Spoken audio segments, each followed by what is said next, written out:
2020, en trois dénonçons nos vivants. Trop, c'est trop.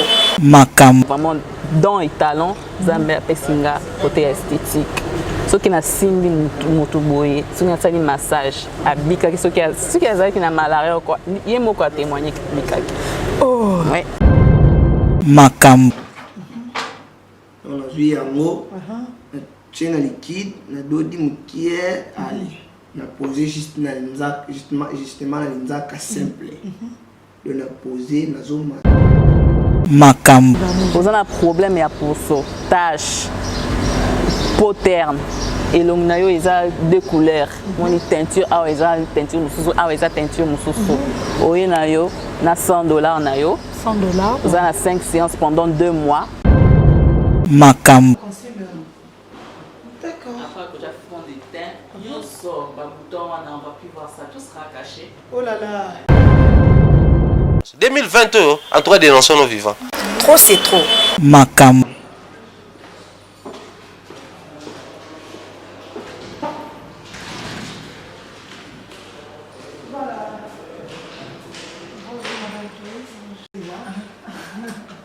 Comment vous allez? Ça va bien. Ça va bien. Nous sommes ici, chez toi. C'est quoi ici?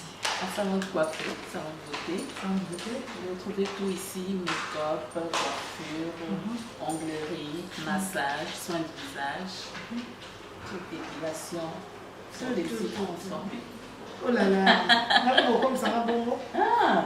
Qui est? On a passé le bloc en mode make-up, on a coca en mode. Donc regardez, tout ça, ah, nous remontons. Attends, la Vénus. Avec de la Gombe. Avec de la Gombe. Ah, on a mon union, c'est ça qui tombe. Waouh. Dans quelques minutes, tu vas demander les bandes. Dans la propriétaire du salon, tu vas au solo là, tu vas Italie. Nous avons un peu comme tout aussi cette émission, on va faire na kiti yo, on va ça mambazo sana. Donc c'est chaud ici, hein? C'est chaud.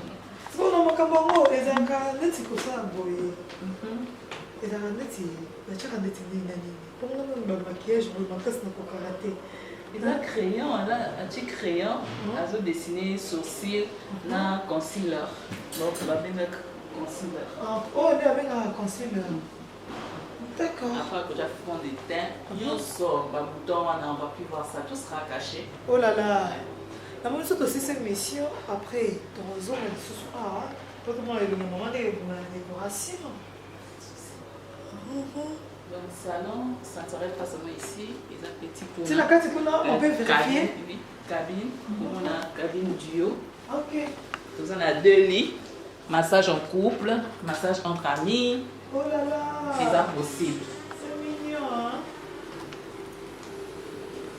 Oh là là. Voilà pour tout le monde et qui est le genre. Soin de visage. Soin de visage, ok. Ok, soin de visage. On a avant et après. Ok, on a avant. problème, tâche, bouton, vraiment, pour on a vraiment problème. Bon, ici en gros, après 5 séances. Wow. Donc, nous avons ma pote noire, ma nini. Tu sais, ah, et donc, nous avons un bébé. C'est un traitement de donc, on a un traitement de couple. Moi, ça l'a lié à mon bal, massage. Massage, waouh, waouh. Oh là là, c'est génial. Bon, tu mets comme ça, on va revendre. On va expliquer l'histoire. Tout ça, on va poser après ton zone à l'histoire. Merci beaucoup, mes fidèles à moi, très contente, très fière d'être branchée et scotchée, en train de nous suivre sur Congo Mobimba TV. Votre servante Tania Mabedi Neymar, je suis là, plein de bonnes choses à vous tous, je vous aime beaucoup. Mes amis à moi, mes mamans, camarades, copines, toutes les races de fanatiques de Congo Mobimba TV, je vous aime beaucoup. Aujourd'hui, je suis pas seule, je suis accompagnée avec mon invité d'aujourd'hui. Je savais que je vois.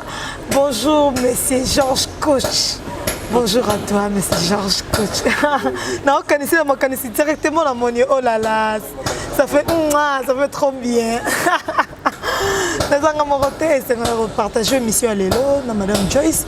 Autre solennel nous concernant Bassi, concernant par exemple la pédicure, la manicure, c'est vraiment professionnel.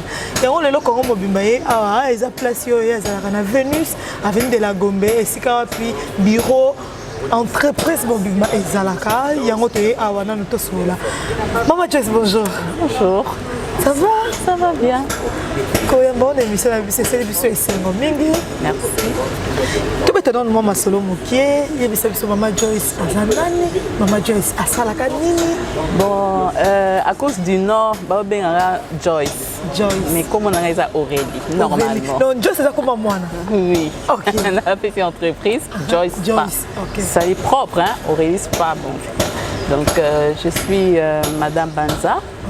Je fais l'esthétique. Dans la salle esthétique, dans la salle Makamboa Spa. Donc, tout ce qui concerne la beauté du corps. Dans la salle coiffure. Oui. Nathan qui 2 ans, mais awate. Donc, au Gabon. Là-bas marocain, oui, là-bas marocain, là-bas race Moussoussou. Donc, désolé pour Lingala, moi français, hein? Donc c'est normal. Donc, Nathan qui a 2 ans, ça y est, stage. Après, Nazi Moussala Kuna, mais après, Naye Awanabi, Bokonanga, Congo, il faut payer, Makamba Spa et Zala.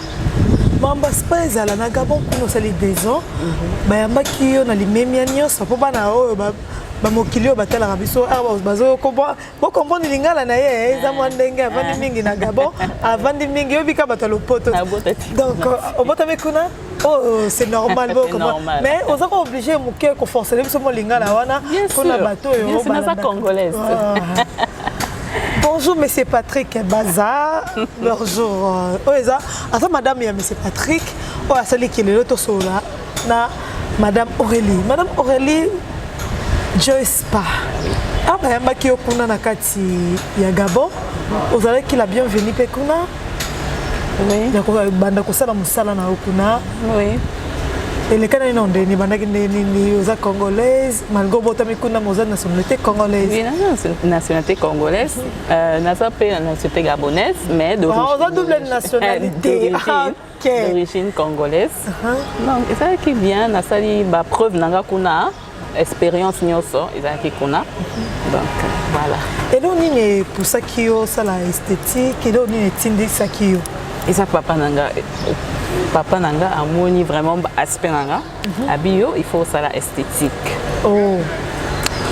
Abio il faut ça la esthétique, mais au début c'était un peu il faut que je parte à l'université esthétique pe machin. Encourager c'est rare. C'est rare. Donc amoni batalon nanga aussi, c'est comme ça que après il m'a mis à l'école. Ça fait 2 ans qu'on a. C'est à partir qu'on attend qu'il y a une école, on a vraiment don et talent, Zambia Pessinga, côté esthétique. Ceux qui ont signé Moutouboye, ceux qui ont fait un massage, ceux qui ont un malaria, il y a beaucoup à témoigner. Oh! Oui. Voilà, nous sommes Gabonais, qui sont Makambo, Moussala. Mais papa, ça a tout à la Libanda. Quand a eu retraite à Zongaki. Zongaki qui ça. Mais la Moussala, on a 2 ans. Il m'a dit que aussi un massage, ayoki maman nio mititi na nzoto ayoki maman jiki. Mais na musala yango madame Aurélie Joyce Spa. Ah bandaki ko sala yango yemo ko bandaki ko raisonner nini a papa tindikisa kiyo a poussa kiyo sala yango na mutu na bandaki ko raisonner nini. On a confiance. On a moi confiance na papa na ngapé na bi bon. Nous sommes plus proches na papa, hein. Mais ce qui est awa, c'est que vraiment ils ont volonté à Nzambe, donc il faut nous awa. Nous avons un métier nanga, qui après nous avons un diplôme, nous avons un diplôme international, national, et voilà. Aussi un diplôme, on a un biso na mboka. Oui. Olobi osai la biso pe Joyce Spa. Na Spa wana elo nini expliquer biso Spa c'est Spa ils ont na portugais. Santé par quoi? Donc santé par eau. Nous surtout nous utiliser ezaka eau. Pour to bongisa poso, il faut to utiliser eau. Eza santé par eau. Ba makolo pasi to utiliser kamaille na biloko ya humidité. yango nde eza Joyce eza Spa. Spa, oui. Spa wana. Mais awa ozongi biso na mboka olobi otravaille avant ofungola yo entreprise obandaki mpo otravaille na bato. Oui, na travaillé qui na Grand Hôtel. Otravaille na Grand Hôtel. Oui, après na travaillé qui na comme on a dit Josepha Cosmétique. Josepha Cosmétique. À partir de Josepha Cosmétique, na fungola nanga. Ton expérience wana nyonso ozwi na ba Josepha Cosmétique na ba Grand Hôtel yango esengaki ke tenga mo fene bomoni ba réalité omonaki kuna. Mais fallait na banda kuna parce qu'il fallait na mon appel réalité à Congo. Eza bongo, ba client Congo baza bongo. Donc vraiment on a eu expérience mamouké. Na message nanga après na bidon naza prête pour na fungola pelanga. Oza prête fungola oyayo lelo beto moni na Joyce Spa o pesi kombo ya mwana esali bien. Mais ebisa biso nano na activité na ona musala na yo salaka ba conséquences nini ozwaka na musala na yo. Ba conséquences négatives ou positives? Négatif, positif. Les conséquences négatives, c'est à moi patient parce que surtout ceux qui tout ça massage tout ça moi dérangé. Mais gars quand même ça va comme ça moi marié hein. Donc va se ressaisir manquer. Mais côté positif pour sunga bateau. Surtout à Congo, il y a plusieurs personnes, plusieurs femmes qui ont un problème à peau. Peut-être azui nini lait de beauté mabé ou nini un problème à peau. Quand ils arrivent, il y a bango, on a problème à bango. Après 5 séances ou après ça dépend hein, après 10 séances, babika qui ça la bien. Donc vous aurez problème il y a ce que massé moto massé moi mobali a moni maboko na eza pété maboko na eza doux a komi kolandela yo a komi kolinga yo et vous aurez moi problème wana mingi on dirait hein. Oui quand même. Mais tellement ils sont mariés, mais tout ça va mon que attends moi ça à la tine le pété dans mon sapi. Ah ouais qu'à draguer comme elle a opé. Non. Nanuté. Dis comme elle a opé. Nanuté. Quand on a peut-être célibataire hein, mais depuis que nous sommes mariés, nous sommes moins réservés par rapport. Réservés. Mais non ça na yo de au travail à biso, et biso nanu. Na ko sala ba beauté ba make-up wana. Oyo que l'on soka na Gabon non? Oui. Na Gabon. Mais comme nous avons approfondir parce que spécialité nanga ils a esthétique, ils a vraiment spa. Donc ils a massage. Bassin des corps, traitement de la peau, traitement des ongles et des pieds, traitement ils a spécialité nanga. Mais là make-up na sala kamé na za proté. Donc na zui maquilleuse à pro à Congo pour asalango. Coiffure pe na zui coiffeuse ya pro pour asalango. Parce que spécialité nanga ils a spa. Beaucoup de monde qui est spécialité à maman Aurélie à na Joyce Spa, ils ont vraiment mingi ba make-up te mais il y a spécialité na tellement za professionnel na esthétique na ko masaka biso nzoto ko masaka ba papa ko bongisaka le poso ya basi et tout comme ça. Et on mona ke belé misusu alinga sala nyonso ye moko. Au moins que bato mususu oye salon na ye aza awa ba asimba nini astika nini te mais il faut que le moko za professionnel nango ozo sala ngo bien o l'occuper bato baza professionnel ya make-up professionnel ya manzaka professionnel mususu ya suki o placer bango wana et o sala bien na musana yo ndemo sala yango ndemo ke lobela ko nini ta vandi mozo masser bato nzoto ozo simba bato nzoto ozo sala musana bien et lobela ko nini. Et ça va bien. Ce que on ça merci mingi na papa. Na papa Patrick. Papa wa botio à la oui. Tout ça qu'on a Oui. Donc ça enfin nous a reconnaissante. Nous a reconnaissante le papa. Nous a reconnaissante à Zambé et à papa. Et ça va bien comment la musala na yo surtout qui au découvrir que au beau vraiment avec un talent et tu es en train de travailler, tu es en train de faire ce en fait, tu es en train de travailler ce talent en fait. Par exemple bazar journaliste mais il se retrouve dans les scientifiques parce que papa il faut oser la casse. Faut ça la émotion exatée, ligne exatée. Or que quand tu es dans ton domaine émotion exatée, vous ça lango vraiment vous avez un bon côté, tu vois d'abord ton travail, vous avez avec amour et tout avec ça là. Plaisir. Vous avez épanoui. Et quand vous avez épanoui, forcément, vous avez la solution. Forcément. Ok. Mais ce que vous avez dit, vous avez dans le domaine comme dans le domaine mususu, dans le domaine il faut le salaire en côté. Donc bloc wana est vraiment trop risquant hein. C'est pour ça que vous en avez moi, Natika, il y a ça, c'est qu'elle veut, c'est qu'elle aime. Il n'y a pas de sommeti. Il n'y a pas de sommeti. Mais dans mon sens, on a minimiser ango. Surtout à tous autant à la kelasi, au moins, on a ça l'esthétique, au moins, on a l'esthétique, on a couper couture, on a vraiment minimiser mon sens. Mais ça dure à quoi? Bon, moi, je voudrais encourager les jeunes filles, hein, ça la couture, l'esthétique, on a perforer en gros. Parce que tout ça, Congo, ils ont vraiment beaucoup à mener, mais on ne cherche pas la profondeur de la Babylone. On est seulement au-dessus, là, on montre seulement ce qui est au-dessus. Pourquoi tu vas négliger en gros? Et pourtant, ceux qui ont au bureau, tu veux faire des cheveux, il y a une personne qui est là pour toi qui peut te faire des cheveux. Mais ceux qui elle est partie faire peut-être des mathématiques. Donc ce sont des personnes importantes. Bah, c'est décourager Congo pays, il faut vraiment commettre des gens, des personnes qui ont l'argent, bah, investir dans l'esthétique, bah, investir. C'est très bien. C'est très bien. Non seulement ils ont bien pour la beauté, mais ils ont bien pour combattre la santé. Combattre la santé. Pour combattre la santé, parce que ceux qui ont un stress, massage anti-stress, ils allaient. Massage aux pierres chaudes pour ma massage aux pierres chaudes. Voilà, il y a mon colonine, il y a mon colonine, la vraiment wana, bon masengai, bon salangai na au week-end, oui. Oui, ça il y a tout ça peut chercher. Vous savez, c'est bon ça. Tout ça peut chercher. Pour votre babanga kazono et si quand vous allez battre sur votre babanga ka. Tout ça na Gombe, tout ça na Venise. Quand on a sali bilo konanga, na Jogé. Na Jogé P. Il y a des gens qui veulent faire des soins de visage pour ça la paix bien-être, hein, pour se masser, mais ils ont cher. Il y a un prix pour que tout le monde ait accès. Lundi, et comment lundi, mardi, mercredi, prix dans jeudi, vendredi, samedi, prix dans à partir de week-end, ça il y a réduction. Week-end, ça il y a des réductions. Mais il y a une réduction, on se met à combien de pourcents?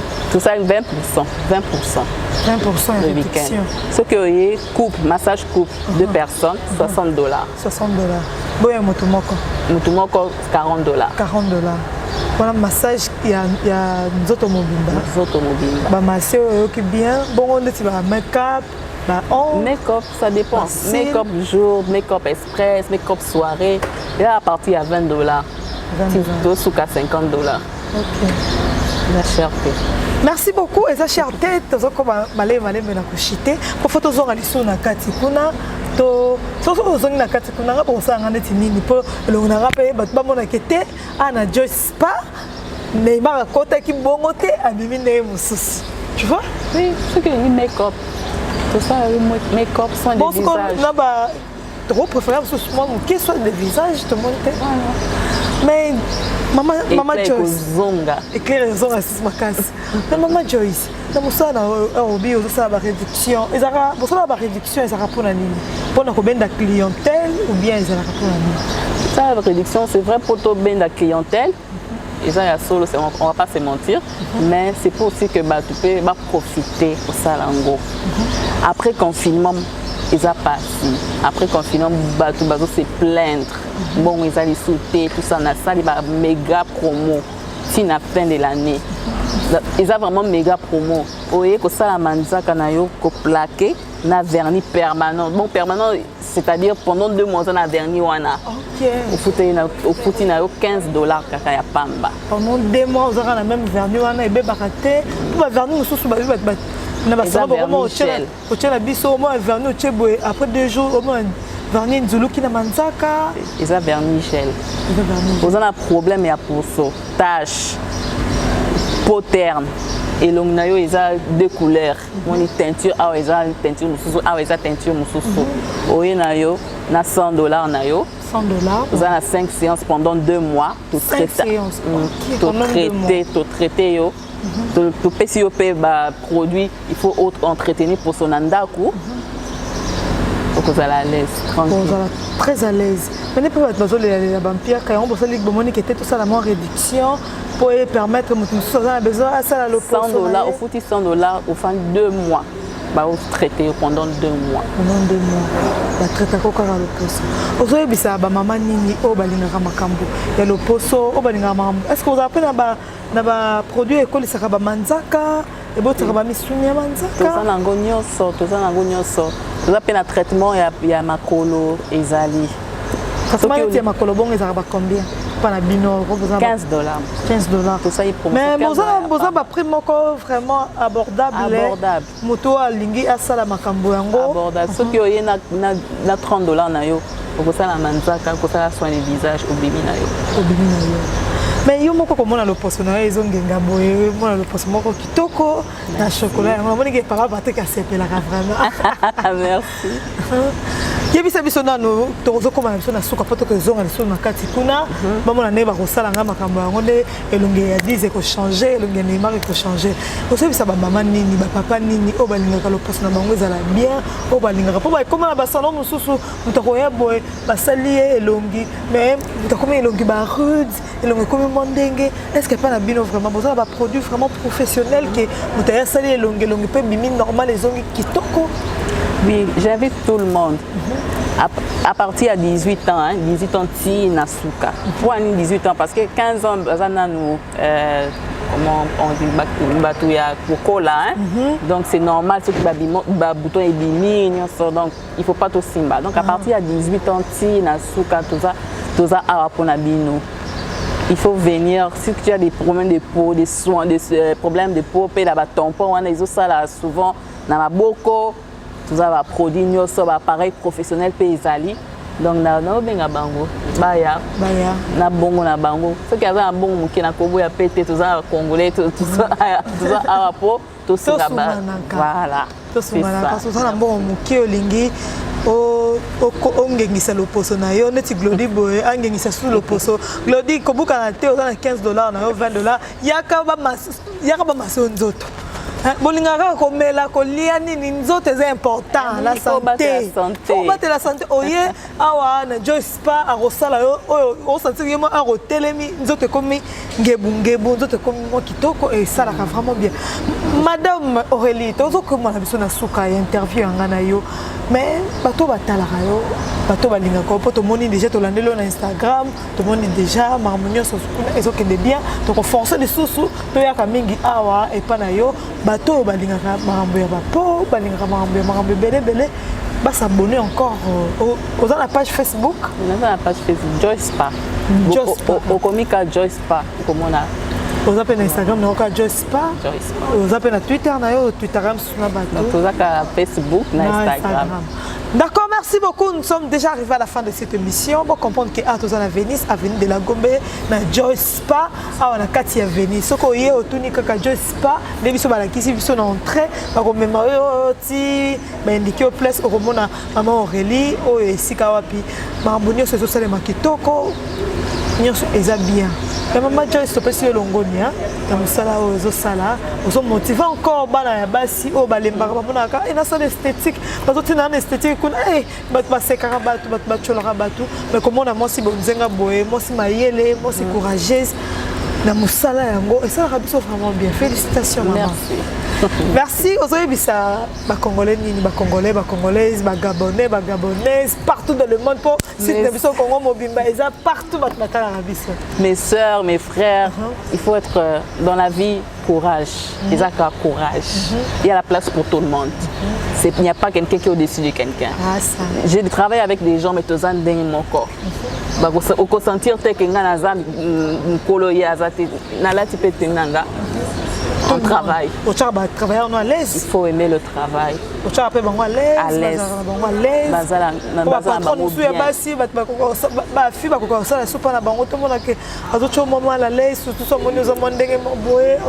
ça confondu. Ce qui est au côté, tout ça confondu.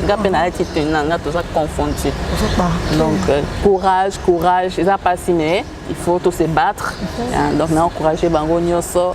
Et puis, on a aussi Bango Nyoso Baya. Kosa basuki, kosa bamanzaka, maquillage, complexe exactement. Est-ce que vous avez par exemple a besoin que yo ko la panayo, ko la kisaka vous rappelez mon la kisaka formation. Vous avez stage, stagiaire mon copé aza awa. Non ça la formation. na format qui bato ebele gratuitement. Au format qui baza besoin former ngai na ko la massage am papa koya ngamona bana ko masser donc tout cela. Pas de problème. Ok, pas de problème, merci. Donc comme la personne a souka émission na biso, moi quelques personnes ont dédié. Je salue mon mari, mes enfants, mes parents, mes amis, mes oncles, mes copines. On appelle ça bango beauté. Merci. Donc comme la personne a souka émission ya lelo, merci la business bolandi biso. Nayebi ke na Joy Spa, bato balandaka biso bokoya ko visiter, bokoya ko mona musala nini oyo. Et tout ça, madame Aurélie Banza, et on s'est labino vraiment bien. Merci Nabino, tout s'est payé vraiment. Merci à M. Georges Coach. Namoni est le lot, et ça l'inga bien. Namoni est quand raisonné carrément, à bien aux raisonné gandini. Et il y a bon, merci na Glody, aux asima bilili. Et ça les vraiment bien. Tous ceux qui ont allé sur la carte, donc écoute un emballage. Si manaïvi qui est au bandit le lot, mais aussi sollicité. Non notre rosala, les sous, toi on a besoin. Nina yo wana Joy Spa to charon émission na biso publicité et les kaka à tout moment pour to benda ka bato ba bito se soutenir et ça la bien. Ça va bien. Merci, on se retrouve à la prochaine. Allez, bye. Merci à tous en Kati. Nous te laissons notre côté qui te bénit, te sommes sur la Kati Joy Spa. Pour les mandiens qui sont là, par contre, bonjour messieurs. Bonjour madame. Comme bonne année. Comment va Joël? Mais c'est Joël, tout le monde reçoit le biso manzaka qui te connaît. Expliquez biso manzaka on comprend pour la comment le matin on va sortir manzaka belé, tout ça na résine, tout ça na gel, tout ça na manzaka simple, net oyo simple, tout ça na double, tout ça na double tout. Mais manzaka gel wana ils ont combien de mois? Bon, on a isa ndenge mutalingaka mais yango penza isa 2 mois ou bien 1 mois dedans. Ça 2 mois bien donc après une semaine 2 semaines bazo sala moi ba soin bazo sont asika. Bon c'est quoi manzaka wana mususu c'est comment nini? Résine ça manzaka nini? Manzaka poudre. Manzaka poudre. L'accès sur le produit oyo eza résine. Ça c'est la résine, la poussière, poudre. Donc ils ont liquide nango. OK.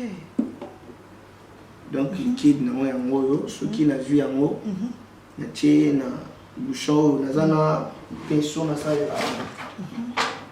On a vu yango. Na tie na liquide na dodi mukie ali. Na posé justement na linzaka simple. Donc na posé na zomata donc petit à petit et comme linzaka. Et comme linzaka. Oh là là. Après na limango donc comme na net linzaka. Donc kitoko. Donc au résine. Oh le nez il a gel. Oh le gel, linzaka gel. Linzaka gel au tout le monde a gagné. OK. Donc on a comme abonné awa et manzaka yango. Manzaka gel ni yango. Ah d'accord. Donc yé adana soki ozuye mukie eza pe na pinceau nango yango. Donc la pinceau est différent résine yango o ya gel. Donc yé soki ozuye mukie opposé au tie na nzaka au tie na machine après donc 2 ou 3 minutes dans la machine yango 2 ou 3 minutes et sécher. OK. 2 ou 3 minutes et sécher. Allez. Donc, ce qui au limon, nous sommes bien. Allez. Au tien vernis à ta base permanente. C'est comment on a la question de ça là? Bon, on a côté dans la formation. Dans la formation. On commence à côté dans la formation. Alexandre, on est dans ça, on très très bien. D'accord, merci. Nous avons un ami qui est là. Et maman sommes comme ça. Maman a des accords donc après tout ça maman Joy Spa. Comment on peut la sac qui toko ouais diplôme là yo. OK, soin du spa. Ok, maman Aurélie Kambouya, d'accord. Parce que maman Aurélie, oh, ils ont nini? Ils ont mafuta pour traiter ma besoin. Et aussi Maroc. C'est naturel.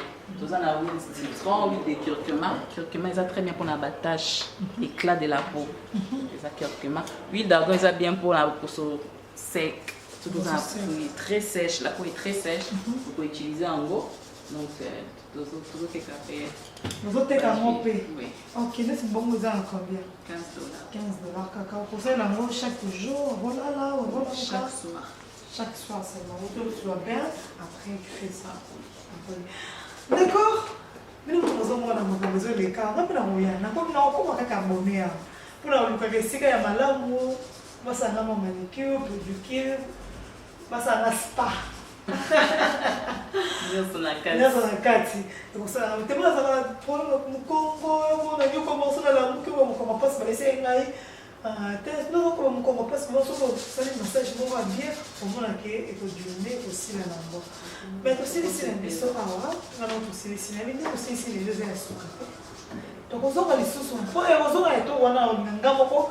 Pour le lot, mais à la prochaine, on a les encore télé-réalité.